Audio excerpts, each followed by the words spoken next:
So ఈ మధ్య కాలంలో మనం చాలా సార్లు డిస్కస్ చేసుకున్నాము. నేను కూడా చాలా మంది స్టూడెంట్స్ చెప్పాను. చాలా వీడియోస్, షార్ట్స్ చాలా మాట్లాడుకున్నాం. Just we are talking about BGV.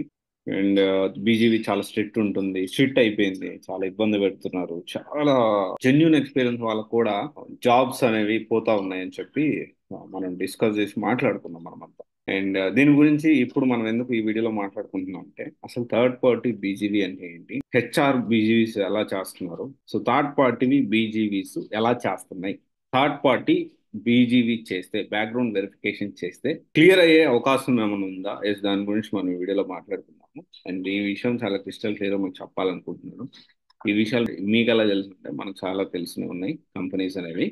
Company ఈ థర్డ్ పార్టీ బీజీవీస్ కానివ్వండి, ఈ పే రోల్స్ కానివ్వండి, ఈ కంపెనీస్ మనకు తెలిసినవి చాలా ఉన్నాయి. అండ్ చిన్న చిన్న సాఫ్ట్వేర్ కంపెనీస్ కూడా తెలిసినవి ఉన్నాయి. సో ఆ దానికి సంబంధించిన ఇన్ఫర్మేషన్ అనేది ఖచ్చితంగా మీకు తెలియాలని చెప్పి, ఫస్ట్ ఆఫ్ ఆల్ అసలు బ్యాక్గ్రౌండ్ వెరిఫికేషన్ ఎన్ని రకాలు, ఏంటి వెరిఫికేషన్ ఎలా ఉంటుంది, ఏంటి అనేది నేను వీడియో చేశాను. ఒకవేళ చూడకపోతే ఆ వీడియో అనేది చూడండి. Background verification is like investigation to find a person is genuine or not. అంటే ఒక పర్సన్ జెన్యున్ గా వచ్చాడా, లేకపోతే some tactics, some fake experience use చేశాడా అని చెప్పి మనము తెలుసుకోవడానికి కంపెనీస్ ఈ బ్యాక్గ్రౌండ్ వెరిఫికేషన్ ని చేస్తాయి, రైట్? సో ఇక్కడ చూసుకుంటే రెండు రకాలుగా ఉంటుంది. దెన్ ఒకటి ఏంటి అంటే pre employment or post employment. అంటే జాబ్ రాకముందు ఒక వెరిఫికేషన్ ఉంటుంది, జాబ్ వచ్చిన తర్వాత ఇంకొక వెరిఫికేషన్. కొన్ని కంపెనీస్ జాబ్ ఇవ్వకుండా, అంటే ఆఫర్ లెటర్ రిలీజ్ చేయకముందే డీటెయిల్ గా వెరిఫికేషన్ చేసి ఆఫర్ లెటర్ రిలీజ్ చేస్తాయి. బట్ మరి కొన్ని కంపెనీస్ ఏం చేస్తాయంటే జాబ్ ఇచ్చిన తర్వాత, సో ఇవి రెండు కూడా మనం ప్లాన్ చేసుకోవాలి దాని అకార్డింగ్లీ. ఫస్ట్ అట్మోస్ట్ ప్రయారిటీ కంపెనీలు బ్యాక్గ్రౌండ్ వెరిఫికేషన్ చేసే పద్ధతి అనేది మారింది. ఇది మనందరం అర్థం చేసుకోవాలి. ముందు ఎలా చేసేవాళ్ళంటే, జనరల్ గా ఎలా ఉంటుందంటే, బ్యాక్గ్రౌండ్ వెరిఫికేషన్ అనగానే కంపెనీలు ముందే చేయాలా, ఏది ఆఫర్ లెటర్ రిలీజ్ అవ్వకముందే కంపెనీలు బ్యాక్గ్రౌండ్ వెరిఫికేషన్ చేస్తాయా, అంటే ఆఫర్ లెటర్ రిలీజ్ అయినా చేయాలా? సో దీని గురించి ఒక క్రిస్టల్ క్లియర్ గా మాట్లాడుకుందాం. అందరూ ఒకటి గుర్తుపెట్టుకోండి. మీరు దీని గురించి ఇట్లా చెప్తున్నారు, అట్లా మాట్లాడుతున్నారు, మీరు నెగిటివ్ గా మాట్లాడుతున్నారు, లేకపోతే కొంతమంది పాజిటివ్ గా మాట్లాడుతున్నారు అంటారు. ఒక విషయం ఏంటి అంటే, ఇక్కడ నెగిటివ్ పాజిటివ్ అని కాదు, ఉన్నది ఉన్నట్టు మాట్లాడాలి. ఎందుకంటే నేను అలా ఉన్నది ఉన్నట్టు మాట్లాడతాను కాబట్టి ఇంత with in very short time లో ఇంత సివైసీ అనేది గ్రో అయింది.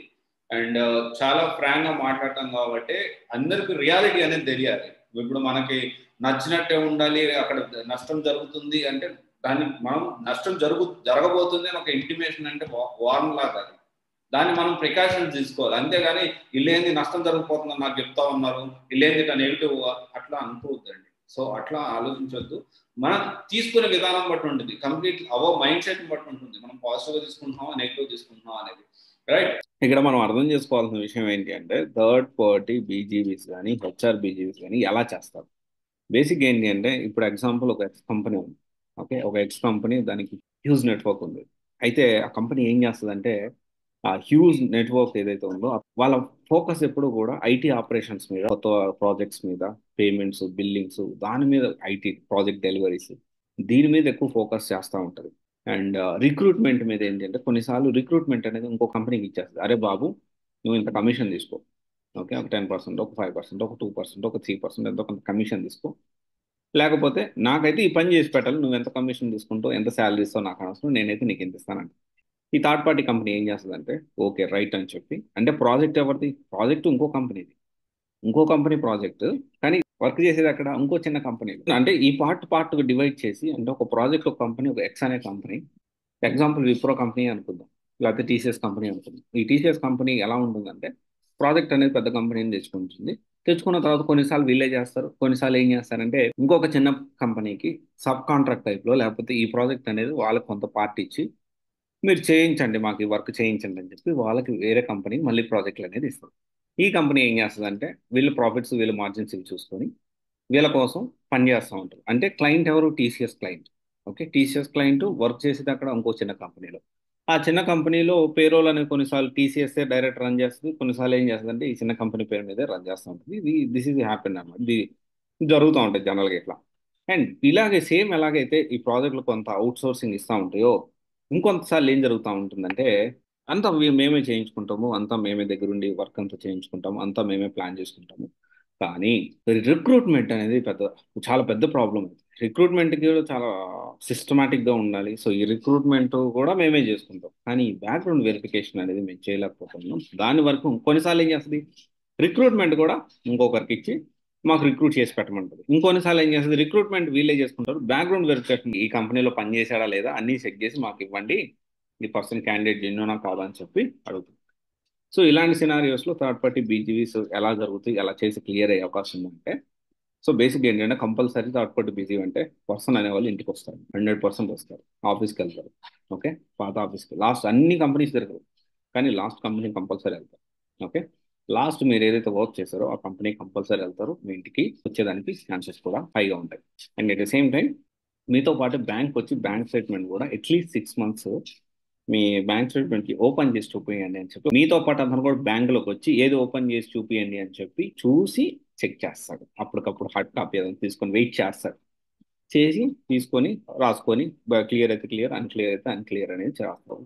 తర్వాత మీకు లింక్డ్ఇన్ లో కానీ లేకపోతే అక్కడ మీ పాత కంపెనీకి సంబంధించి మెయిల్ ద్వారా కానీ ఫోన్ ద్వారా కానీ ఖచ్చితంగా కనుక్కుంటారు. ఇదైతే బ్యాక్గ్రౌండ్ వెరిఫికేషన్ ఇంతే ఉంటుంది. డెఫినెట్లీ మనం జెన్యున్ అయితే క్లియర్ అయ్యేదానికి ఛాన్స్ ఉంది. మినిమం 6 months మనం కానీ డాక్యుమెంట్స్ పర్ఫెక్ట్గా ఉన్నా కానీ లాస్ట్ కంపెనీ కరెక్ట్గా ఉంటే కూడా బీజీ అనేది క్లియర్ అవుతుంది థర్డ్ పార్టీ. ఇక్కడ ఇంకో పాయింట్ ఏంటి అంటే, ఎగ్జాంపుల్ ఒక 4 కంపెనీలో పనిచేసావు, మీ బీటెక్ అనేది 2015లో అయిపోయింది, బీటెక్ కానీ డిగ్రీ కానీ ఏదైనా కావచ్చు, 2015లో అయిపోయింది. అప్పటి నుంచి 8 సంవత్సరాలు, 8 years ఉంది. అప్పటి నుంచి 8 years ఉంటే ఈ 8 yearsలో నువ్వు ఎన్ని కంపెనీలు మారావు? ఒక 4 కంపెనీలు మారావు అనుకో.